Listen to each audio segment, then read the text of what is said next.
जब भी विवाह योग्य लड़के या लड़कियों के लिए मैरिज प्रपोजल आने लगते हैं तो जो सबसे पहले बात को कंसिडर किया जाता है या सबसे पहले जो बात जानी जाती है वो होती है लड़के या लड़की का मांगलिक होना या ना होना। अगर कोई लड़का मांगलिक है तो वो ऑब्वियसली कोई भी मांगलिक लड़के के लिए ही प्रेफरेंस देते हैं, क्योंकि यही सिस्टम है।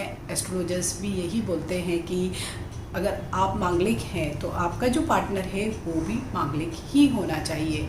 और अधिकांश केसों में हम देखते हैं कि जो भी दोनों अगर पार्टनर मांगलिक होते हैं तो मैरिड लाइफ इन जनरल अच्छी चलती है।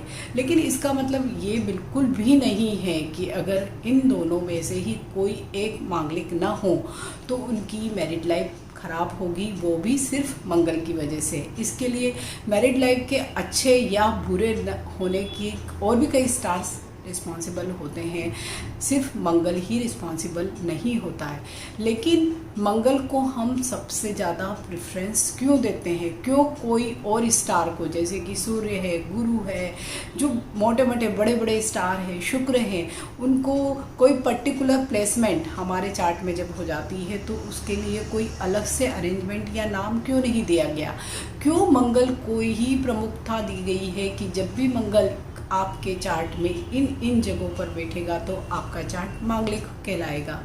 तो मैं हूँ एस्ट्रोलॉजर उषा जैन भटनागर, आप मेरा चैनल उषा एस्ट्रोवर्ट देख रहे हैं। आज का जो हमारा टॉपिक है मंगल कुंडली में होना मीन्स मांगलिक होना या न होना शादी के लिए क्यों ज़रूरी है, और ऐसे में क्या करना चाहिए, हमें मंगल को मंगल से ही शादी करवाना चाहिए मीन्स इस तरह की जितनी भी, क्योंकि इसके बारे में बहुत भ्रांतियाँ हैं, बहुत गलत धारणाएं भी हैं और सबसे बड़ी बात बहुत ज़्यादा भय है। ज़्यादातर एस्ट्रोलॉजर यही बताते हैं कि अगर दोनों पार्टनर में से एक पार्टनर मांगलिक नहीं होगा तो जो भी पार्टनर मांगलिक नहीं होगा उसको हेल्थ इश्यूज़ होंगे, डिवोर्स या सेपरेशन हो जाएगा, बहुत ज़्यादा मैरिड लाइफ में स्ट्रेस या तनाव या झगड़े रहेंगे। तो इन सारी ही भ्रांतियों को दूर करने के लिए मैं इस वीडियो में आपसे कई तथ्य शेयर करने वाली हूँ। जैसे कि मंगल, जो भी लोग मंगलिक होते हैं तो पर्टिकुलर उनके चार्ट में मंगल एक पर्टिकुलर प्लेस पर प्लेस्ड होता है, तभी वो चार्ट मांगलिक कहलाता है। जैसे कि हमारी कुंडली में 12 भाव होते हैं, जब भी कुंडली का पहला भाव मीन्स लग्न, अगर वहाँ पर मंगल स्थित है तो आपका चार्ट मांगलिक हुआ।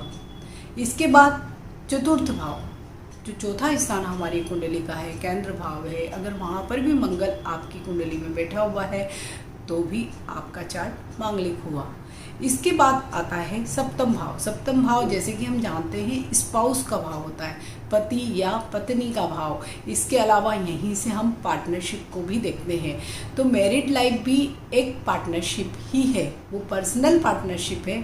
ऐसे ही इसी भाव से हम अगर प्रोफेशनल पार्टनरशिप है, अगर आप कोई भी साझेदारी में व्यवसाय कर रहे हैं तब भी हम सप्तम भाव को ही देखते हैं।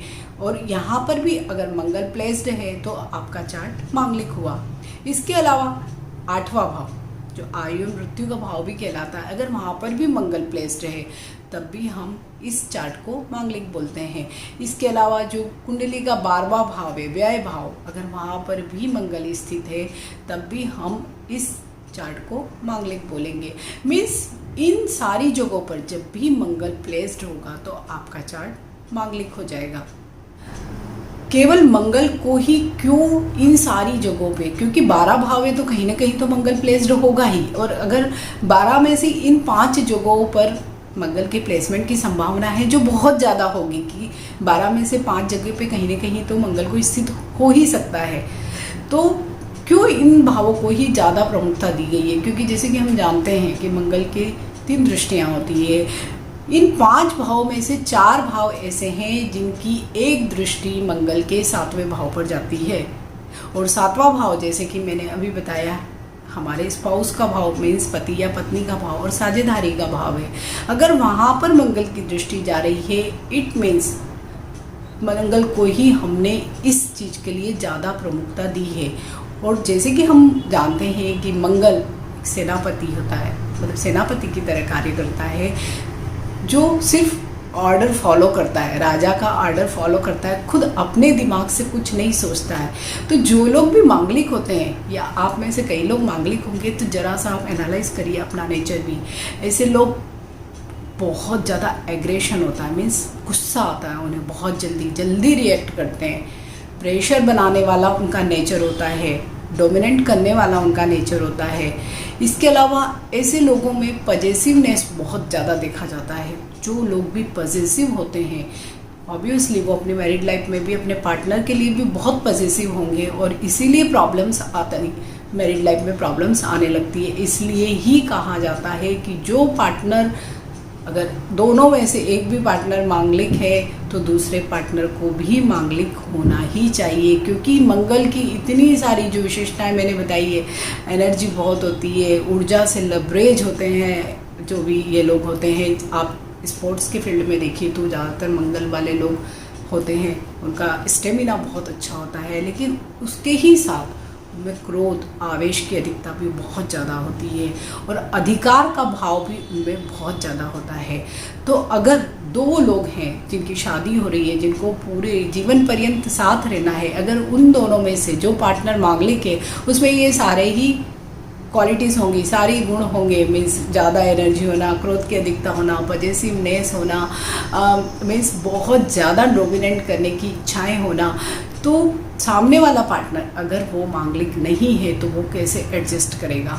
ऐसे केस में क्या होता है कि या तो जो भी अपोजिट, मीन्स जो भी पार्टनर होता है, लड़का लड़की जो भी मांगलिक नहीं है और दूसरा पार्टनर मांगलिक है, तो जो मांगलिक नहीं है वो या तो कंप्रोमाइज़ कर लेता है। कंप्रोमाइज़ भी एक लिमिट तक ही आदमी कर सकता है। उसके बाद हम देखते हैं कि इस तरह के जो भी कपल्स होते हैं, जो मांगलिक या नॉन मांगलिक वाले, उनकी परिणति ये होती है उनकी मैरिज की कि डिवोर्स और सेपरेशन हो जाता है, या बहुत ज़्यादा लड़ाइयाँ होती है, वर्बल फाइट्स होती है। या ऐसे में जो नॉन मांगलिक बंदा है, लड़का लड़की दोनों कोई भी हो सकते हैं, वो बहुत ज़्यादा डिप्रेशन में आ जाते हैं। कई बार हमने इसी तरह के केसेस में, सुसाइड वाले जो केसेस हैं वो केसेस भी देखे। मीन्स मैरिड लाइफ में कुछ न कुछ डिस्टर्बेंस होती ही है, क्योंकि मंगल के तेज और ऊर्जा को अगर दूसरा पार्टनर मांगलिक नहीं है तो वो नहीं झेल पाएगा। इसलिए सबसे ज़्यादा एस्ट्रोलॉजर फोकस करते हैं या जोर देते हैं कि अगर आप मांगलिक हैं तो आपका पार्टनर भी मांगलिक ही होना चाहिए। इसके लिए और कोई वजह नहीं है, सिर्फ मंगल की अपनी विशेषताओं के कारण ही दोनों पार्टनर का मांगलिक होना वैवाहिक जीवन की, अच्छे वैवाहिक जीवन की गारंटी होगा। क्योंकि जब भी अगर आवेश में या बहुत ज़्यादा पजेसिवनेस, जैसे कि हम मांगलिक लोगों में देखते हैं, तो अगर सामने वाला पार्टनर उस सारी ही पजेसिवनेस को बैलेंस करने के लिए उसका भी स्टार उतना ही पावरफुल होना चाहिए। इसलिए या फिर कई बार ऐसे होता है कि अगर सामने वाला पार्टनर अच्छा नहीं, मीन्स उसका मंगल बहुत उच्च का नहीं है, अच्छी राशि का नहीं है, या मांगलिक एंड नॉन मांगलिक वाला जो स्थिति है, तो ऐसे में ये होता है कि जैसे एस्ट्रोलॉजर कहते हैं कि अगर जो नॉन मांगलिक होगा उसको हेल्थ इश्यूज़ होंगे। वो health issues just because of that कि इसीलिए होंगे क्योंकि वो मंगल की जो ऊर्जा है, एनर्जी है, उसको संभाल ही नहीं पाता है। तो अगर कुछ भी मेंटल हेल्थ आपकी डिस्टर्ब हुई तो वो कहीं ना कहीं आपके फिजिकल हेल्थ पे भी इफ़ेक्ट डालती है। तो जब भी मांगलिक और नॉन मांगलिक लोगों का जो भी हम देखते हैं, जब चार्ट को एनालाइज करते हैं या उनकी मैरिड लाइफ को एनालाइज करते हैं, तो अधिकांश 100 में से 90, मोर देन 90 जो भी चार्ट होते हैं उनमें इसी तरह की चीज़ें होती है कि हेल्थ इशू सिर्फ इसीलिए आते हैं क्योंकि जो मंगल वाला जो पार्टनर होता है वो अपने दूसरा जो नॉन मांगलिक पार्टनर है उस पर बहुत ज़्यादा प्रेशर बनाता है। तो वो प्रेशर एक पर्टिकुलर लेवल तक हर एक आदमी झेल सकता है, वो कहीं ना कहीं उसके शरीर पर भी दिखाई देने लगता है। या अगर बहुत ज़्यादा स्ट्रेस वाली लाइफ है, मैरिड लाइफ में बहुत स्ट्रेस है, वो कहीं ना कहीं आपकी हेल्थ को भी इम्पेक्ट करती है। तो इसलिए सिर्फ इसीलिए ज्योतिष में या जब भी हम मैच मेकिंग करते हैं तो सबसे ज़्यादा जोर इसलिए दिया जाता है कि दोनों ही पार्टनर, दोनों ही लड़का और लड़की मांगलिक हो तो बहुत अच्छा रहेगा, क्योंकि वो मंगल की जो ऊर्जा है, जो उसका उत्साह है, जो उसका आवेश है, जो जितनी भी सारी चीज़ें हैं उसकी, वो तभी बैलेंस कर पाएगा जब सामने वाला भी इतनी ही उत्साह और ऊर्जा से लबरेज होगा। अदरवाइज इम्बैलेंस हो जाएगा और मैरिड लाइफ अच्छी तरह से नहीं चल पाएगी। इसके अलावा कई सारे जब हम चार्ट देखते हैं तो आजकल सभी लोगों को बहुत ज़्यादा एस्ट्रोलॉजी का नॉलेज है, और स्पेशली अगर कोई एस्ट्रोलॉजर के पास आया है तो उसको कुछ ना कुछ इंटरेस्ट भी होता है और उसको एक बेसिक नॉलेज भी होती है। तो कई लोग क्रॉस क्वेश्चन भी करते हैं कि मेरा तो मंगल आंशिक है या मंगल दोष नहीं है। तो सबसे पहले मैं एक क्लियर करना चाहती हूँ कि मंगल आंशिक या पूर्ण जैसा कोई स्थिति नहीं होती है। मंगल या तो होता है या नहीं होता है। अगर इन जैसे कि मैंने आपको बताया कि लग्न, चतुर्थ, सप्तम, अष्टम या 12वें द्वादश भाव में अगर मंगल स्थित है तो आप मांगलिक ही हैं। पूर्ण या आंशिक जैसा कोई स्थिति नहीं है। हाँ, हम बाद में जो दूसरी चीज़ों को देखते हैं कि मंगल कितनी डिग्री का है, कौन से स्टार के साथ संबंधित है, किससे दृष्ट है, ये सारी चीज़ें हम सेकेंडरी मीन्स एक बार हमने देख लिया कि यहाँ अगर मंगल प्लेस्ड है इट मीन्स आपका चार्ट तो मांगलिक है, लेकिन मंगल की क्या स्थितियाँ हैं उसके बाद में हम फर्दर प्रेडिक्शन करते हैं। इसके अलावा कई लोग पूछते हैं कि मंगल दोष है या नहीं, या अंगारक योग है या नहीं। तो मंगल होना ही सिर्फ कोई भी शादी के लिए मना करने के लिए, किसी प्रपोजल को मना करने के लिए सिर्फ मंगल का इन जगहों पर प्लेस्ड होना ही नहीं है। इसके अलावा भी हम कई चीज़ों को देखते हैं जिसमें कम से कम 8 ऐसे कॉम्बिनेशंस होते हैं जिनसे हम ये जानते हैं कि अगर आप मांगलिक हैं लेकिन फिर भी आप नॉन मांगलिक से शादी कर सकते हैं।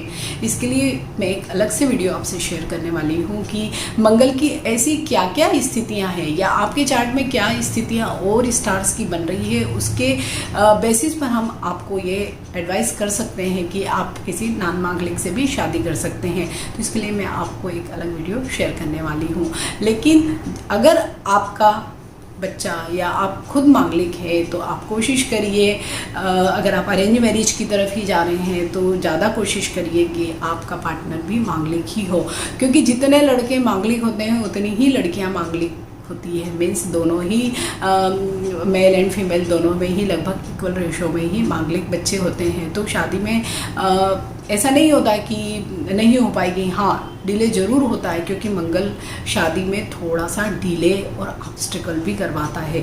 तो इसके लिए थोड़ा सा आप जल्दी से जो भी मैट्रिमोनियल आपकी एक्टिविटीज़ है आप थोड़ा सा जल्दी आप स्टार्ट कर सकते हैं।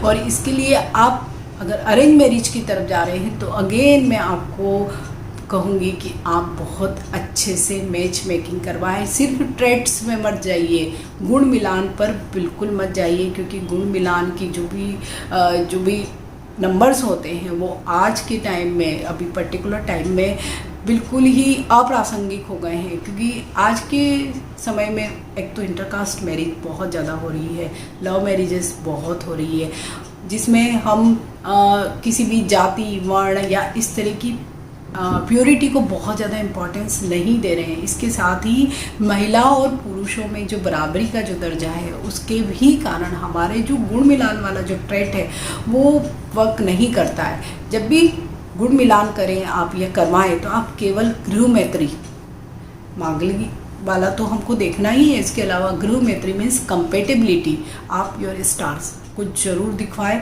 और उसके बाद ही आप कोई भी निर्णय लें। केवल मंगल के ही बेसिस पर आप किसी अच्छे प्रपोजल को ना करें। किसी भी अच्छे एस्ट्रोलॉजर से मैन्युअली पूरा चार्ट आप मैच करवाएं। अधिकांश लोग आजकल कंप्यूटर में खुद ही मैच कर लेते हैं, इतने इतने गुण मिले हैं, ओके, इस तरह की चीज़ें होती है। लेकिन कंप्यूटर किसी भी चार्ट को इंडिविजुअली एनालाइज या कस्टमाइज करके नहीं देखता। वो एक सॉफ्टवेयर है, तो मतलब मोटा मोटा आपको बता सकता है कि हाँ इतने गुण मिले हैं, लेकिन आप केवल मंगल के बेस पे ही किसी भी प्रपोजल को ना कहिए ना हाँ कहिए। इसके अलावा जैसे गृह मैत्री मैंने आपको बोला ही, इसके अलावा हम देखते हैं नाड़ी दोष, क्योंकि वो भी एक साइंटिफिक है। क्योंकि हमारी जब भी हम शादी के लिए जाते हैं तो आगे उसी टाइम हमारा एक नया जीवन शुरू होता है, मीन्स आगे आने वाली जो जनरेशन है उसको भी हम चार्ट में देखते हैं। तो उन सारी चीज़ों को भी ध्यान में रखिए। और मंगल के बारे में जैसे कि मैंने आपको बताया तो बहुत सारी आपकी गलतफहमियाँ या मिसकंसेप्शंस दूर हुए होंगे।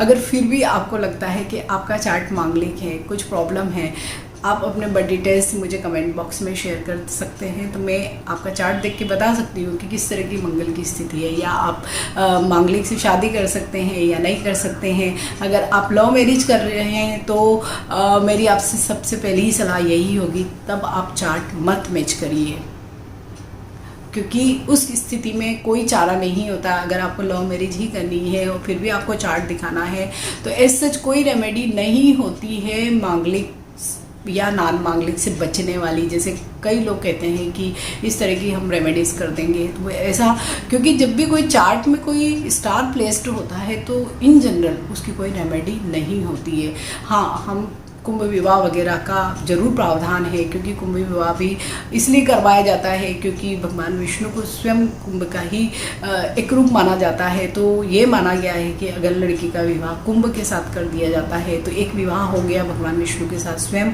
और दूसरा विवाह जिस भी प्रपोजल है, जो भी पार्टनर है उसके साथ कर दिया जाएगा, तो उसकी मैरिड लाइफ अच्छी अक्षुण्ण रहेगी, अच्छी चलेगी। तो आप भी इस तरह की चीज़ें कर सकते हैं, लेकिन फिर भी मैं आपको यही सलाह दूंगी कि अगर आप मांगलिक हैं या आपका बच्चा मांगलिक है तो घबराने की कोई ज़रूरत नहीं है। आप किसी भी अच्छे एस्ट्रोलॉजर से मैन्युअली चार्ट मैच करवाइए। आई होप मेरा ये वीडियो आपके लिए बहुत हेल्पफुल होगा। अगर आपको मेरे वीडियोस अच्छे लग रहे हैं तो आप कमेंट बॉक्स में ज़रूर शेयर करिए। अगर आपका पर्टिकुलर कोई टॉपिक भी है जिस पर आप चाहते हैं कि मैं वीडियो आपसे शेयर करूं, तो आप वहां पर मुझे कमेंट बॉक्स में कमेंट करिए। Stay healthy, stay blessed. Thank you for watching. Bye.